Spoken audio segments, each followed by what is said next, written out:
Good afternoon, my friends, and welcome to the video. So recently I completed Thronebreaker about a week ago. It took me 33 hours for a complete playthrough, which I think is about average and a decent chunk of time. I think a lot of people have completed it now, so I want to take this time to do a sort of casual review of what I thought about the game, the good things, the bad things, the things they didn't do well and they did do well, you know, the usual review stuff. For those that don't know, Thronebreaker is a single-player RPG. It follows the story of Queen Meve of Lyria and Rivia from the Witcher universe in the invasion of Nilfgaard during the Second Northern War. It uses a isometric top-down view for its exploration and the card combat from Gwent, the Witcher card game, for its battle mechanics. So first of all, the main thing CD Projekt Red were trying to achieve with Thronebreaker is to tell a great story, and I think they accomplished that. The story is a great one, and it's one of the peaks of Thronebreaker. It's a very interesting tale. It goes quite deep into the Witcher universe for those that are familiar with either the books or the games, but I don't think it alienates new players either. The characters are done particularly well, the story is done particularly well, it has a nice amount of twists and turns and is generally very interesting, and the whole thing is excellently voiced as well. So I think it'll appeal to both new players and existing Witcher fans, that they may get some extra depth from it as well. The twin peak to go with story is the characters, like I mentioned. They introduced several new characters as well as some notable ones that we may have heard of, and I do feel like all of these are given freedom and a bit of you know, time to breathe. They develop all these characters extremely well over the course of the game, and decisions you make impact the characters, and the characters can impact what decisions you make, whether you know, they influence your decisions in certain ways. So I really think this is done really well, and the characters really bring a lot of immersion and life into Thronebreaker and just makes it a very enjoyable experience in that aspect. So the next big thing to do with this game is obviously the gameplay, and this is let's go talking straight off with the battle mechanics. So it uses the Gwent, the Witcher card game Homecoming battle system, where you build a deck and that's your army, and you get extra cards as you play through the game, and you can insert them in and you lose cards based on your choices. And I think that's a really cool concept they tried to do there, with characters joining and leaving depending on going back to the characters in the loop and stuff like that, which I think is really good. Now, my personal opinion is that I think the combat in the game is a bit of a letdown. I wasn't too particularly engaged with a lot of it. That's not to say they didn't do some things really well, but let me just go into depth on this. So there's three types of battles in Thronebreaker. There's puzzles, shortened battles, and standard battles. So puzzles, I'm glad to say, are some of the highlights of the game. They're extremely fun, and this is where you get a set cards and you've got to achieve a goal. And they act very much like puzzles, and you can try and do it and then realize that it didn't quite work out, so you have to restart and try again. And because they're very contained and orchestrated, it makes them difficult sometimes. And this is also the area where they have more fun, where they can do a tongue-in-cheek joke about another card game which shall not be named. And you know, they just have a lot of fun, and it's interesting mechanics within the Gwent system. It actually shows quite a lot of creativity. There's some very creative puzzles that they've managed to do within this Gwent system. So the puzzles are definitely up there with story and characters as some of the best part. Every time I saw a little puzzle icon on the map, I was excited. However, the shortened battles and the standard battles, this is very much the Gwent system where you've just got to get the highest amount of points. The shortened means it's only one round, and the standard means you've got to win 2 out of the 3 rounds. If you play Gwent, you'll understand that quite simply. But most of the time, although sometimes you will get the opponent with great themed decks, like I saw a Spectre deck and I saw a Troll deck, and there's some cool things there that they were trying to achieve.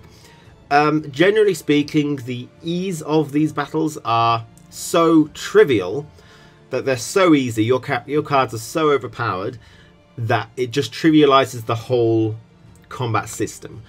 Okay, you end up just playing your cards. If you play them even moderately optimally, you can win via hundreds of points over your opponent. You'll end up with 300, they'll end up with like 10 or 0 or something, and it's just a bit too easy. Now, we are supposed to be getting a harder difficulty in December. I don't actually think this is going to make a massive impact on this particular challenge, but I found like the shortened battles could be quite interesting, but again, I'm just playing all my cards. And even though they did do some unique mechanics from the opponent, they never really had enough weight that I had to play differently. And I think that's one of the big impacts there. I never felt, apart from maybe one or two proper standard battles, like maybe the final battle, I never really had to play very differently during the entire of the game. And especially the standard battles where you got to win 2 rounds out of 3. After about the first quarter of the game or the first half, they started to really slow the pace of the game down and were actually a chore to do. You can just leave them most of the time, but I felt really bad doing that, and I wanted to go in there to see if there's any new voice lines of characters talking or any new cards that the opponent might be playing. But they are just a really big chore because you're doing the same thing over again. You can change your deck, but again, you'll be doing the same thing. So the battle mechanics, I think, let down the game a lot just because of the ease of difficulty. And really, you don't need to change your deck very much, even if you wanted to. It's just your cards are so powerful that they just wipe through the entire game, and it really trivializes a lot of it, which is a shame, I think. And this is where puzzles shine, because they're specific cards and a specific goal that you can, you know, the challenge is there a lot of the time. Now, I don't really want to say, you know, Gwent combat systems shouldn't be in Thronebreaker, because obviously it's a spin-off of Thronebreaker, Homecoming and Gwent itself. But I can't help but wonder whether if it used a different combat system, something like the Banner Saga, where you're on an isometric grid and you're moving characters around, something like Advance Wars or something like that, whether it would have a lot more impact and a lot more strategical depth to it, because, you know, you'd be able to do this. I'm not saying that's how it should go, but I just can't help but wondering if that would actually make the game better. And that's really going to compound with the next thing I'm going to say. The next aspect of the gameplay is exploration. This is the top-down isometric view where you walk around the map, and the maps are really big and really nice to look around. Some of them are in massively cool locations that are great to explore. Okay, now first of all, you can pick up a variety. One of the main things you go around doing during the exploration is looking for resources, so gold, wood, and recruits. Okay, and you pick this up just as you go through the entire game. And while at the beginning that's pretty cool, but you're doing it and then it starts to become, again, a bit of an easiness of difficulty. You end up with so many resources that it is absolutely trivial. And towards the latter portions of the game, you seem like you're picking these up, but why bother? I've got like 40,000 gold and nothing to spend it on. I've got thousands of wood and nothing to spend it on. And then we go on to the spending of resources. You can spend resources on like crafting cards or upgrading your camp to get better buildings and better perks for your army and your training area and to walk speed and stuff like that. But you get so many more resources that that's just a given, really. And they don't make too much of an impact on the game either. So the resources, again, you get too much and it trivializes a lot of the game. Now, if we want to just reel back to exploration and battle mechanics, you explore the map, and this is where you find the battles, the puzzles, the shortened battles, and all these things. So if we combine the exploration and the battle mechanics back together and talk about, you know, how abundance of resources you have and how easy the battles are, it starts to bring forth an issue with the game, which is a lack of risk to many decisions. I'm just going to prefix this by saying that it's an RPG, and some of the big choices in the game, they do feel impactful. There are a couple of big ones where I sat back, thought for a while, didn't know which decision I want to make, because I knew it would have a consequence on the characters and the story as a whole. And they're the big choices that you do feel have impact. Force the laws and order the soldier's hand chopped off. Pardon the soldier. You shouldn't have killed somebody. Holy fucking shit, man. Why'd you do this to me for? What the fuck? I don't want to chop his hand off. I need his hand. No. I don't want to chop his hand off. To be honest, I'd rather kill the villagers. I'd rather kill the villagers, honestly. but there's so many smaller choices within the game, whether it be just some sort of question mark, it comes up with an option on, do you want to go into the cave, do you want to send someone else into the cave, or do you want to leave? And then there's battles as well, and all of these have very little to no consequence, it feels like anyway. And I would just like to mention that because it tells you the rewards, there's no actual risk involved. It tells you you're going to get 500 gold for -5 recruits. Is that something you want to do? Well, I've got it in abundance, I don't see why not. And there's no real impact. If I choose not to do it, it's still floating there, so I can go back and do it, and it feels, as a completionist, pretty bad not to have made a choice. You know, it's not like don't do it is a choice, it's don't do it means, oh, I'll think about it later, or I'll do it later, or I'll just skip it. And it doesn't feel like you're making a choice. Your Majesty, there are people inside, undoubtedly locked themselves in to keep safe from Nilfgaard, but the devils had to set it alight. You must do something! The roof is beginning to give way. No, I'm afraid it's on the verge of collapse already. It's too risky. I mean, I don't know how many people's in there. Like, let's say there's about 3 people in there, right? I can send 2 of my recruits in there and they will die, and the morale will be higher. The thing is, this is what I think about this game at the minute. There's options like this where you would never, ever choose that option. In my opinion, you would never choose that option. Just ever. Like, that is a rare thing. I think that's well worth -2. Plus I get the benefit of plus. There's just no benefit of doing that whatsoever. The 2 recruits don't seem too important, so it's obvious that I'm going to do that. But I sent 2 people in there to die. And I did get some people out, but they didn't even thank me. There are a couple of small consequences later on, and in fact, this is another complaint that I have, is that this is a single player RPG, and I was role-playing as Queen Maeve. I went into this because I wanted to role-play as Queen Maeve, and I made decisions based on what she would do. But those decisions punish me as a player with no content. Okay, while it's cool that things can happen like that, but it did start to feel, especially when I got halfway through the game, that if you choose the left option, you get the content, you get to play the game. If you choose the right one, you don't. So it's stuff like, you know, that Manticore battle that you see on a screenshot, I didn't get to play that because I made a decision that Queen Maeve would make, and apparently impacted that. There's a character I didn't get to meet because I made a decision that Queen Maeve would make. And so I felt like I was really getting punished for choosing the roleplay decision that I wanted to choose. Whereas if I'd have just chose the left decision, and a lot of the time this has got that bit of an issue with some role-playing games.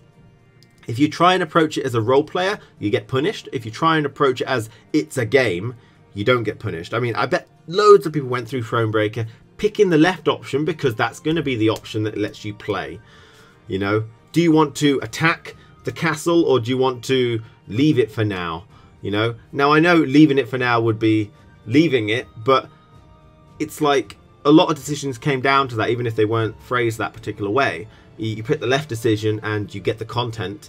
And it was really obvious when I got halfway, and I felt bad for choosing other choices. So I'd choose choices that I didn't want to do. Like, there was one choice where it said, attacking this castle will get devastating losses. It's obviously not a good thing to do. What do you want to do? Attack the castle or leave? Well, obviously I want to play the game, so I attack the castle. And that really brings me on to another point, which is still very much the same point of, you know, the game being too easy, lack of risk. Often the game would tell you about Nilfgaard outnumbering you 3 to 1.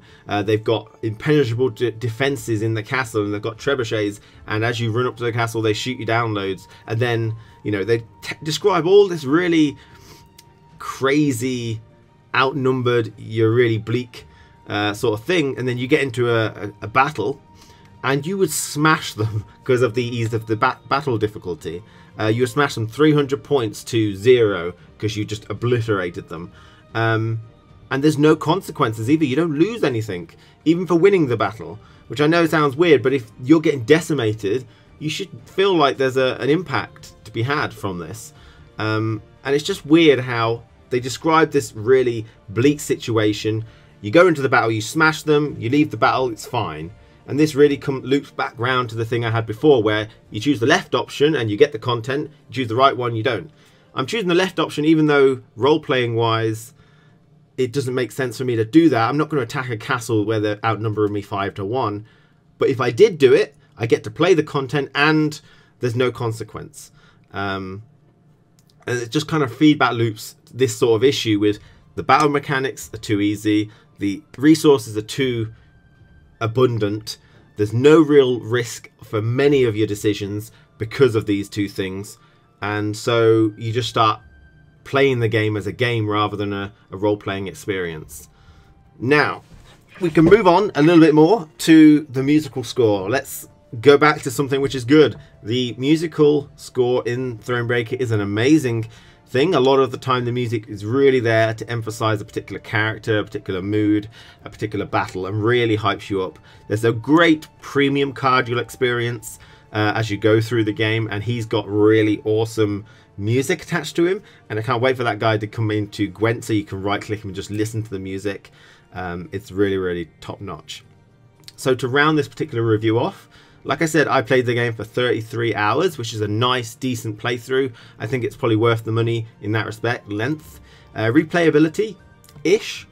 Like I said, I did miss content. I missed characters.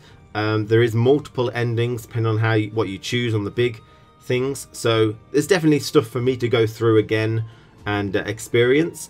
I would say the overarching story is not going to change, and the standard battles being very monotonous and the shortened battles again being monotonous. My deck's not going to change too much as well, and the puzzles I've already played, so I will have to go through it on the easiest difficulty so I can skip everything. So it's really weird to say that when playing Thronebreaker I don't really want to play it. I want to just, it's like a visual novel. The gameplay of Thronebreaker mostly was just a bit of a chore as you started to go through it, apart from the highlights of puzzles and and stuff like that. So, and the really interesting shortened or standard battles that change it up quite a lot. So I'd say replayability, there is some if you want to experience it, but you probably do it on the easiest difficulty. But I do remind you that we are going to get a difficulty patch in December, but I am wondering whether that will actually do anything of impact. Like the standard battles, they may be difficult. Is that a good thing if they're boring? I don't know. So I don't think they're going to make such a huge impact. But for the future, I hope they think about the game a little bit more and make it a bit more of a consequence game all the way through rather than just at the big points. So that's my review. I would definitely name it about 7 out of 10. I would say, the graphics are pretty nice. The music is great. Cinematics, kind of. They're not really cinematics, but they're pretty good too. The story, top notch. The content, there's a lot of it. Controls, particularly well. Gameplay, just too easy. No consequence, and too much abundance of everything. So I think that the gameplay is the big thing they need to improve for next time. Just make it more engaging, make it more challenging, and more risk reward, more survival aspect to it maybe. Punish me for making decisions that are not particularly great, but if I wanted to, give me the information, but punish me if I make decisions which aren't too good. But allow me to progress through the story, of course. But if I choose to fight someone 5-1 and take heavy losses, I should feel that impact when I continue through. So I should probably ask about what you thought about Thronebreaker, your thoughts on the story, the gameplay. What do you think about my review? Am I too harsh or whatever? Now, finally, thanks for watching. I'll see you again very soon. Good night.